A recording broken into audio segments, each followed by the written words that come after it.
Uncensored के आज के शुमारे में आप सबका इस्तकबाल है।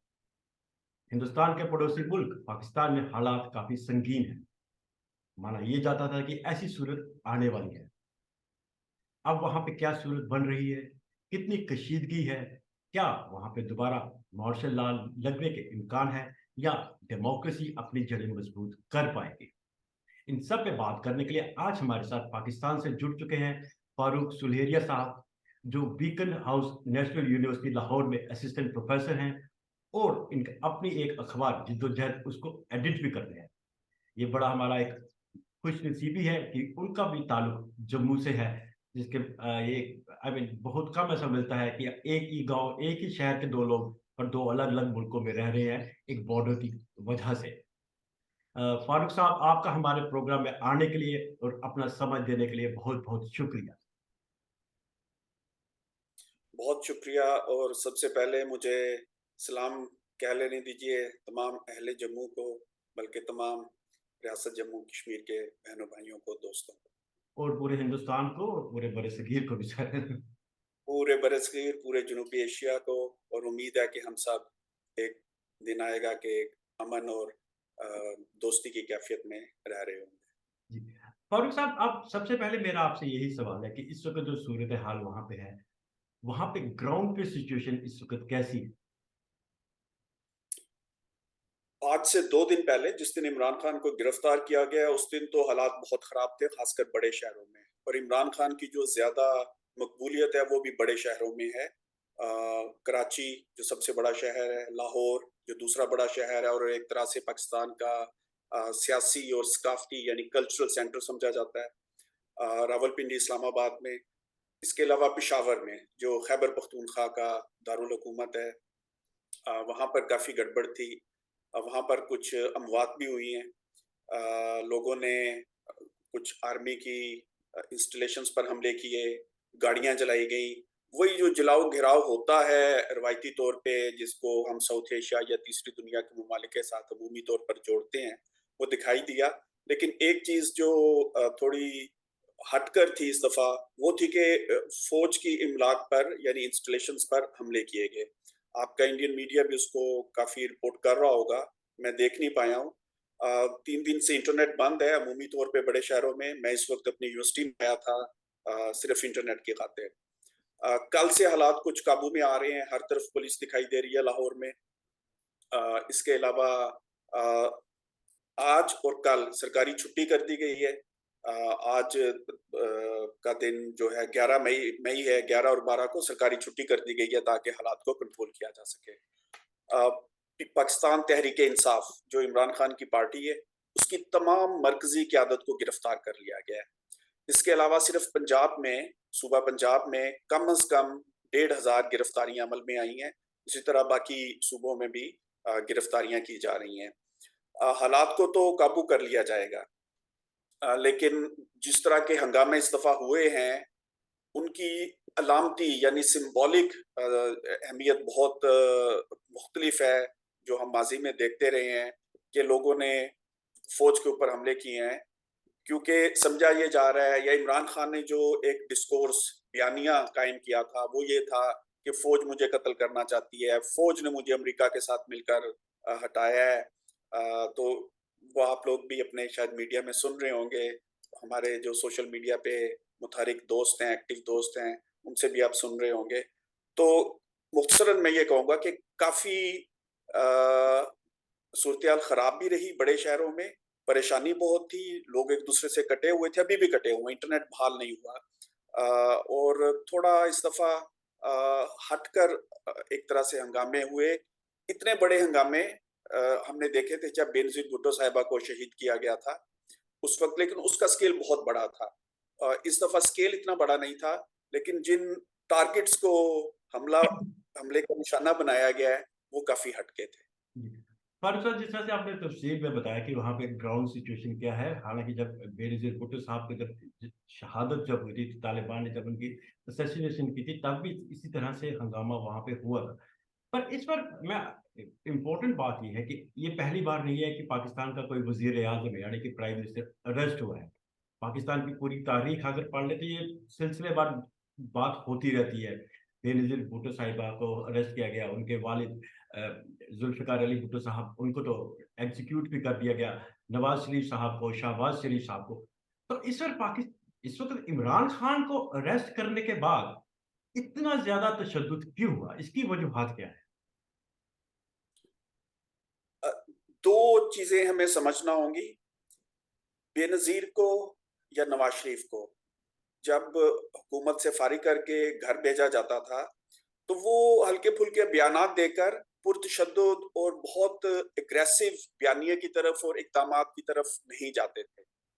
बेनज़ीर को 2 दफ़ा 1990 की दहाई में बरतरफ किया गया, जी, जी, नवाज़ जी। शरीफ को 2 दफ़ा 90 की दहाई और फिर 2000 2018 में नाअहल करार दे दिया गया। अब वो ताहयात जब तक कि कोई नया कानून नहीं बनता, वो सियासत में हिस्सा नहीं ले सकते। अहम समझने की बात ये है कि बेनज़ीर भुट्टो या भुट्टो डायनेस्टी जिसको कहा जाता है, कांग्रेस की तरह, इसी तरह शरीफ फैमिली वो भी एक डायनेस्टी है। आपके यहाँ भी बहुत सारी इस तरह की जी, जी, जी। सूबाई सतह पे, कौमी सतह पे डायनेस्टीज़ हैं। डायनेस्टी की जो सियासत होती है उसमें आपके साथ अगर कुछ ज्यादती हो जाती है तो आप बहुत बड़ी लड़ाई में नहीं जाते हो फौज के साथ पाकिस्तान में। आप सोचते हो कि कल को मेरी बेटी या बेटे ने भी सियासत में आना है, एक खिड़की खुली रहने दो। इमरान खान की जो पार्टी है वो एक शख्सियत, एक फर्द यानी पर्सनैलिटी कल्ट के इर्द गिर्द खड़ी की गई है। दूसरा, इमरान खान उम्र के उस हिस्से में है जहां वो बहुत ज्यादा इंतजार नहीं कर सकते।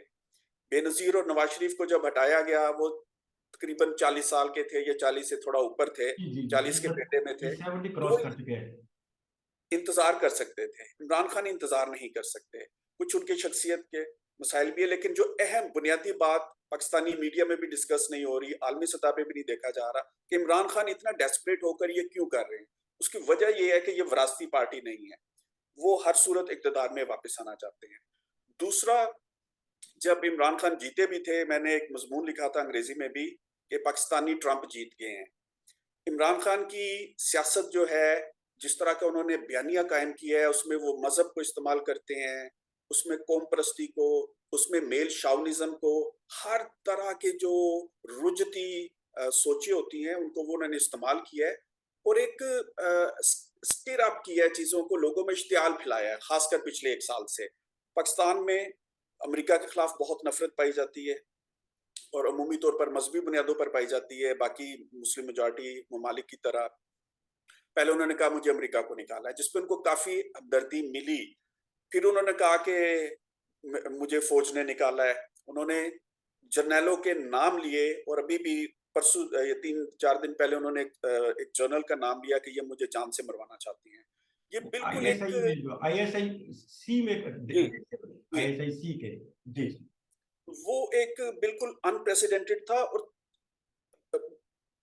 उनके जो हामी हैं उनकी सोचें सियासी सोचें नहीं हैं।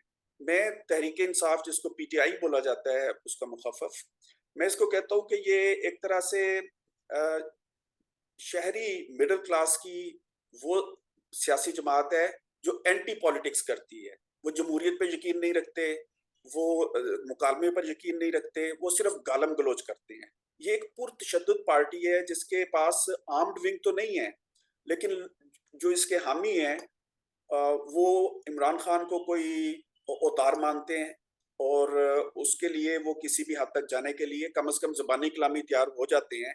लेकिन ज़ाहिर है उस नौजवानों में कुछ ऐसे लोग भी हैं जो गुस्से में भरे बैठे थे और जो ही उनको मौका मिला, उन्होंने जाके आर्मी की इमलाक पर भी हमला कर दिया, जो एक तरह से उस गुस्से का इज़हार था जो इमरान खान उनके अंदर पिछले 1 साल से भर रहे थे। वैसे तो वो 12-13 साल से कर रहे थे, लेकिन उस वक़्त वो मिलिट्री के पसंदीदा सियासतदान थे। नवाज़ शरीफ के खिलाफ इनको लाया गया, इलेक्शन में धांधलियाँ करवाई गई। लेकिन अब जब वो जिसको हम फ्रैंकेनस्टाइन कहते हैं, ये जी, जी, आपके जी। ये भारत वही में भी बोल रहा होता हूँ। रहा है, हमारे यहाँ भी होता रहा है। तो ये एक फ्रैंकेनस्टाइन है जो हाथ हाथ से निकल गया है।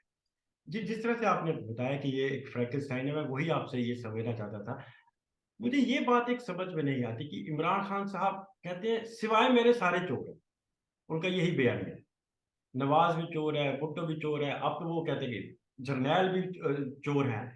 तो क्या ये खुद इतने इनके अगर पस मंज़र में जाए तो ये तो मतलब अगर चोर नहीं है तो और तो बड़ा कुछ है ही है ये है।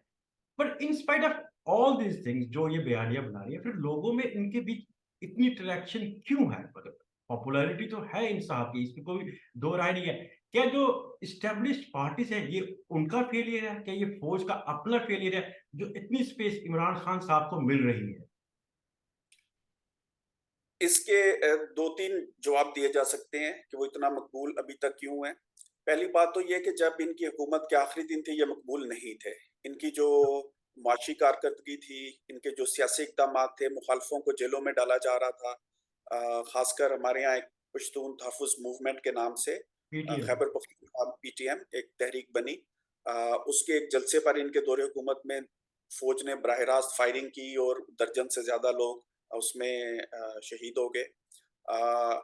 तमाम हमारे जाती एक दोस्त हैं और यहाँ की पार्लियामेंट के रुकन हैं, वो सोशलिस्ट हैं, अली वजीर उनका नाम है। जी उनको जी। तकरीबन 3 साल जेल में रखा गया महज इसलिए कि उन्होंने फौज पर एक जुबानी बयान दे दिया था। ट्रू ट्रू तो ट्रू। पहली बात तो ये कि ये और फिर मुआशी इकदाम इनके ऐसे थे, वो बिल्कुल न्यो लिबरल, मजदूर दुश्मन, महंगाई, नवाज शरीफ के जो उससे पहले का दौर था उसकी निस्बत बहुत बड़ी। पिछले तकरीबन 20 साल में मुशर्रफ का एक दौर था क्योंकि बाहर से अरबों डॉलर आ रहे थे, जब लोगों को थोड़ा मुआशी यानी इकोनॉमिक रिलीफ मिला। दूसरा नवाज शरीफ का जो दूसरा दौर था, ये तीसरा दौर था इमरान खान से पहले, इसमें भी लोगों को लगा कि महंगाई कम हुई है, कुछ उनकी किस्मत अच्छी थी, पेट्रोल की कीमत कम हो गई और हमारे जैसे मुल्कों में जब पेट्रोल की कीमत कम होती है तो काफी तब रिलीफ मिलता है। जी जी। दूसरी बात ये है कि इमरान खान का जो एक माजी रहा है बतौर एक क्रिकेटर, आप समझ सकते हैं। आप ये समझिए कि गावस्कर, कपिल देव, विराट कोहली को मिला के जितना प्यार हिंदुस्तान में मिला होगा उतना इनको अकेले को मिल गया, क्योंकि हम एक ही दफा वर्ल्ड कप यहाँ जीत सके ट्रू और ट्रू। इनकी क़यादत में जीत सके। और उसके अलावा जब ये क्रिकेट खेलते थे, इनका एक ऐसे कि जी बहुत हैंडसम है और सारा एक जो माचो इमेज, मेल इमेज जी जी बनाया गया जी। था, वो सारी बातें भी एक फैक्टर था। फिर उन्होंने जो शौकत खानम कैंसर हॉस्पिटल बनाया, चैरिटी का काम किया, उसकी वजह से इनकी एक नेक नामी बनी। तीसरी बात ये कि लगभग 10-12 साल से रियासत, और जब हम रियासत कहते हैं तो उससे अमूमी तौर पर मुराद पाकिस्तान की फौज होती है जो सबसे ताकतवर सियासी इदारा है इस मुल्क में। उन्होंने इतना जबरदस्त मीडिया में एक ऑफेंसिव तैयार किया कि ये सारे सियासतदान ट्रू। दागदार हैं, जो कि दुरुस्त बात नहीं है। कुछ हैं, कुछ नहीं भी हैं, जिनकी अमूमन बात नहीं की जाती। और सिर्फ इमरान खान एक ऐसे आदमी है जिनका कोई स्कैंडल नहीं है। अभी बहुत से बने हैं जब ये हुकूमत में थे, जी जी। कुछ माजी में भी रहे थे, लेकिन उनकी बात नहीं की जाती थी। इमरान खान ने अपने एक इंटरव्यू में खुद बताया था, जब ये काउंटी क्रिकेट खेलते थे इंग्लैंड में, तो इन्होंने ऑफशोर अकाउंट बनाया था ताकि इनको इंग्लैंड में टैक्स ना देना पड़े। जी ये जी। इनके अपना एक इंटरव्यू मौजूद है। तो अभी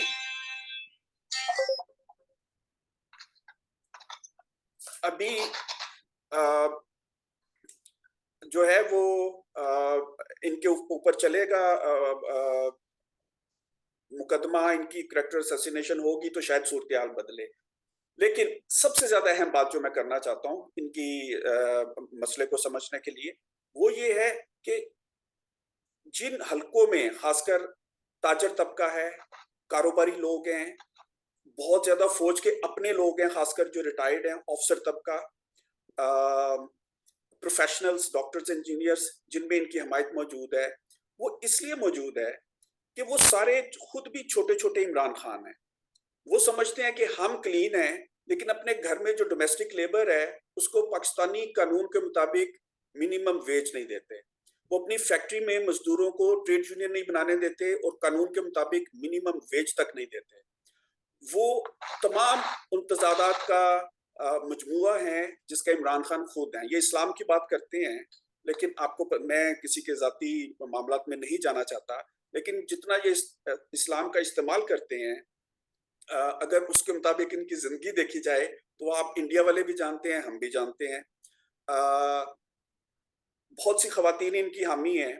मेरे अपना यहाँ पे जो जिला है जहाँ से मैं बुनियादी तौर पर ताल्लुक रखता हूँ, पिछले इलेक्शन में वहां से इन्होंने एक ऐसे आदमी को टिकट दे दिया जिसका नाम फारूक बंदियाल था। वो belongs who is a cousin of the sitting chief chief justice justice. Of जी जी। जो इनके बड़े क्लोज माने जाते हैं।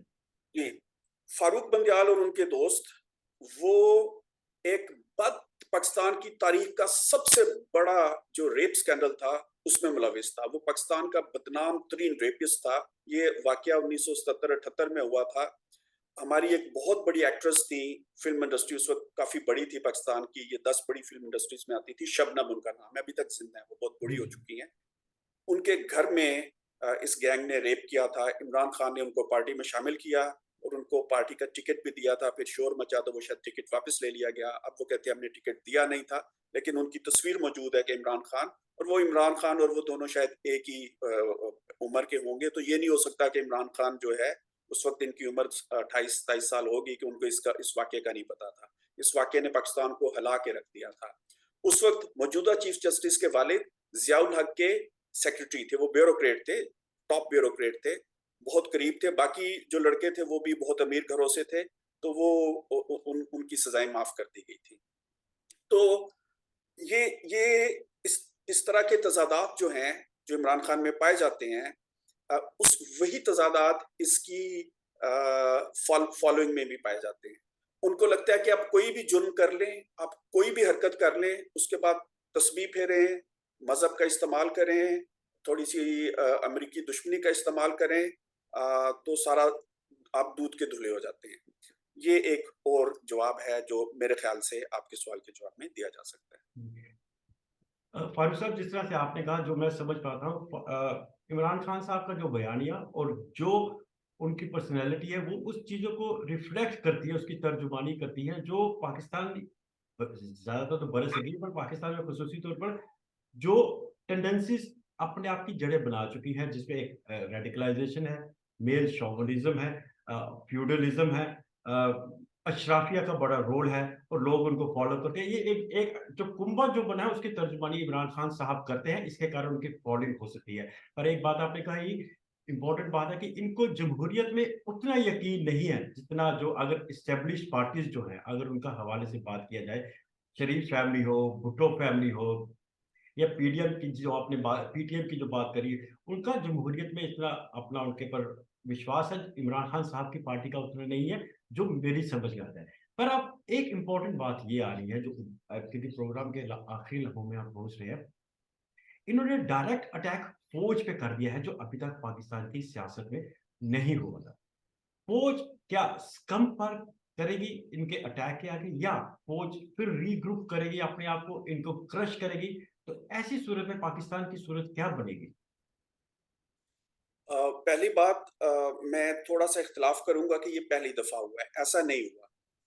लोग तारीख को देखते नहीं है। जब 1971 में पाकिस्तानी फौज को शिकस्त हुई थी, 70 की दिहाई में भी फौज को बहुत, अभी तो कुछ भी नहीं हुआ। आप जरा तसव्वुर कीजिए कि पाकिस्तान के 90,000 सिपाही जो थे, वो भारतीय जेलों में थे। तो उस वक्त जो 70 की दिहाई में फौज को इमेज बिल्डिंग का मसला था, और जिस तरह से भुट्टो साहब 70 के इलेक्शन में या उससे पहले जो जनरल अयूब खान के खिलाफ तहरीक चली थी, उनका एक बयान मुझे याद है, मैं तो उस वक्त पैदा भी नहीं हुआ था, लेकिन मैंने पढ़ा हुआ है और सुना हुआ है लोगों से। उन्होंने एक जर्नल के बारे में कहा था जो गवर्नर लगे हुए थे, कि इसके गले में मैं रस्सी डाल के डुग डुग भी बजाऊंगा और ये बंदर की तरह नाचेगा। ये बातें माजी में भी होती रही हैं। 80 की दिहाई में जब बहुत बड़ी तहरीक चली थी जियाउल हक की आमरीत के खिलाफ, उस वक्त जिया के ऊपर भी उन दो नौजवानों ने हमला किया था, जिनका ताल्लुक अल जुल्फिकार से था, और वो एक तरह से सोशलिस्ट किस्म के नजरियात रखते थे, और फौज की इमलाक, जीपें जलाना और इस तरह के वाकयात 80 की दिहाई में भी होते रहे। सोशल मीडिया नहीं था, और तारीख को बहुत जल्दी भुलाने की कोशिश की जाती है, या जिनके हाथ में बयानिया होता है वो ये बातें सामने नहीं आने देते। तो ये पहली दफा नहीं हुआ। अभी माजी करीब में जब नवाज शरीफ जेर अताब थे, तो मरियम नवाज ने भी एक जलसे में जनरल फैज हमीद का नाम लिया था। बहुत से लोगों को उनका नाम नहीं मालूम था, मुझे भी नहीं मालूम था कि वह कौन है। फहद उन्होंने हुसैन। बराह रास्त नाम लिया, और फिर नवाज शरीफ ने अपनी तकरीरों में जनरल बाजवा का बराह रास्त नाम लिया। जी तो जी। अभी भी पाकिस्तान तहरीक इंसाफ वाले भी यही कहते हैं कि यार आप लोग नाम लेते थे तब तो ठीक था, अब हम ले रहे हैं तो गलत हो गया। तो पहली बात तो मैं थोड़ी सी ये जो तारीख की दुरुस्तगी है ये करना चाह रहा हूँ कि ये पहली दफा नहीं हो रहा। दूसरा ये कि ये अब लड़ाई आज नहीं, ये 9 मई के वाकया के बाद नहीं, ये कुछ महीने पहले बिल्कुल वाज़ेह हो गया था। जो ज़रा अच्छी तरह से मारूज़ी अंदाज़ में या दलील की मदद से तज्ज़िया कर सकते हैं। हमारे जो आईएसआई के चीफ हैं, उन्होंने एक प्रेस कॉन्फ्रेंस की प्रेस थी कॉन्फ्रेंस के जिस लिए, जी जी। जी, तो उस वक़्त हमने लिखा था अपने अखबार जदोजहद में भी कि अब ये बराह रास्त फ़ौज और पीटीआई के दरमियान एक लड़ाई शुरू हो गई है। अब ये इस वक़्त कम से कम, और ये बात ज़ाती तौर पे और मेरा अखबार पिछले 1 साल से लिख रहे हैं कि फ़ौरी तौर पर इमरान खान की वापसी नहीं होगी। और इन्होंने जिस कदर इन्होंने डेस्परेट इक़दामात किए हैं इमरान खान ने, और ये पिछले 2 दिन में जो दोबारा से हुआ है, इसका मतलब ये है कि इन्होंने आइंदा के लिए भी अपना शायद कोई इम्कान नहीं छोड़ा। तो ये लड़ाई अब काफ़ी जो है वो कशीदा सूरत-ए-हाल इख्तियार कर गई है इन 2 धड़ों में। लेकिन इससे भी अहम बात ये है कि अब आगे क्या बनेगा? पाकिस्तान के माशी हालात बहुत ख़राब हैं। ये मुल्क आम आदमी के लिए, यानी 22 करोड़ में से साढ़े 21 करोड़ के लिए तो ये मुल्क दिवालिया हो चुका है। महंगाई का अंदाज़ा नहीं किया जा सकता। पिछले हफ्ते बताया जा रहा था कि 48% तक जो है महंगाई है। इन्फ्लेशन, इन्फ्लेशन, जी। इन्फ्लेशन जिसको आप कहते हैं। अ, जब ये हुकूमत आई थी साल पहले, तो ये तकरीबन 22-24% के ऊपर थी। जब इमरान खान आए थे तो ये 8-10% के ऊपर थी। तो आप देख सकते हैं कि हालात किस कदर आम आदमी के लिए बिगड़ चुके हैं। अ, और ये 1 अरब डॉलर की किस्त लेने के लिए आईएमएफ से पिछले 1 साल से सर टकरा रहे हैं। वो नहीं जिस मिल मुल्क पा के रही। ये हालात हों, एक अपने इनके वज़ीर ख्वाजा आसिफ, वो ये कह चुके हैं, बयान दे चुके हैं कि अमली तौर पर तो पाकिस्तान दिवालिया यानी डिफ़ॉल्ट हो चुका हुआ है। तो जब माशी हालात इतने खराब होंगे, तो उसका इज़हार सियासत में भी होगा, लड़ाइयों में भी होगा। अभी वक़्ती तौर पे आप पीटीआई को राम कर लेंगे, किसी तरह तोड़-फोड़ लेंगे, जो भी करते आए हैं वो दोबारा से कर लेंगे, या इमरान खान के साथ वही कर लेंगे जो पुराने हमारे प्राइम मिनिस्टर के साथ किया जाता रहा है।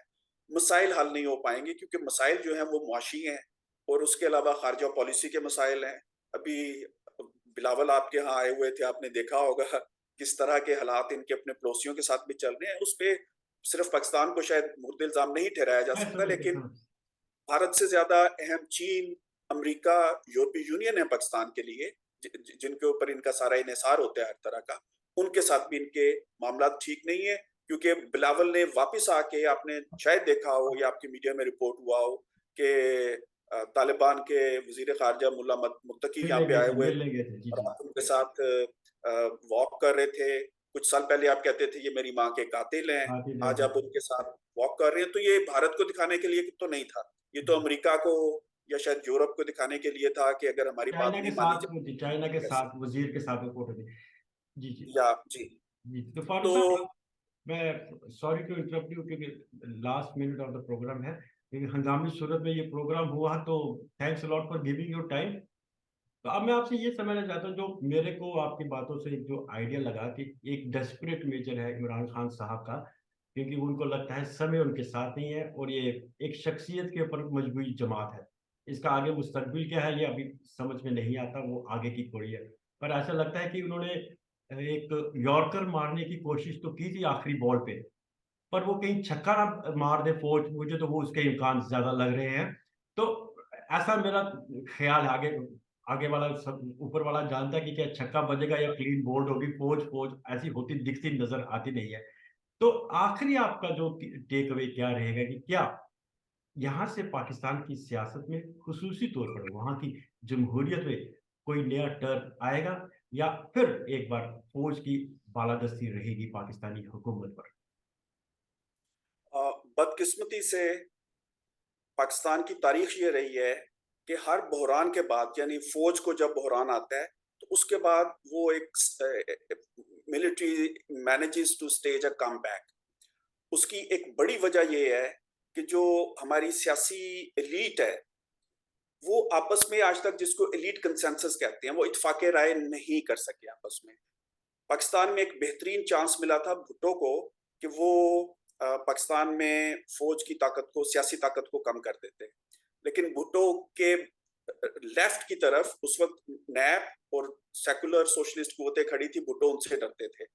उनको शिकस्त देने के लिए, उनको कॉर्नर करने के लिए इन्होंने बलूचिस्तान में एक फौजी ऑपरेशन शुरू किया और फिर जो नैब की क़यादत थी और पीपल्स पार्टी दोनों एक तरह से सेक्युलर या सोशलिस्ट किस्म के लोग थे, लेफ्ट था, ये आपस में एक कंसेंसस नहीं बना सके और फौज वापस आ गई। हमेशा से ये होता आया है, तो दोबारा से ये ज़्यादा इम्कान यही है कि military would stage a comeback, इस बुरहान पर काबू पा लेंगे क्योंकि इस वक़्त पीडीएम और पीटीआई आपस में बैठने को बिल्कुल तैयार नहीं है और उसकी बड़ी वजह इमरान खान की अपनी शख्सियत भी है।